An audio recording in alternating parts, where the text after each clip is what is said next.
Two-factor authentication, not working on Groundfloor App Fix. If your two-factor authentication isn't working on the Groundfloor app, you're not alone, and the good news is, it's almost always an easy fix. The surprising truth is that it's rarely a system outage. Instead, it's usually a small issue on your phone or authenticator setup.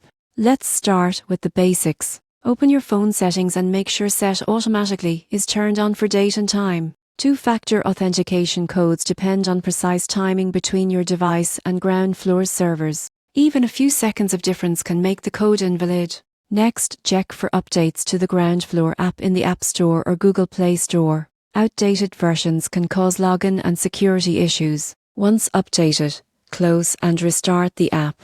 If you use an authenticator app like Google Authenticator Authy or Microsoft Authenticator, open it and tap the option to sync time for codes. This step ensures your generated codes match Groundfloor's internal clock. If you get codes by SMS but they're not arriving, turn off your PIN and try switching from Wi-Fi to mobile data. Some VAs and carriers block automated messages. If you recently changed phones or deleted your authenticator app, don't worry. Just tap Can't Access Two-Factor Authentication when logging in.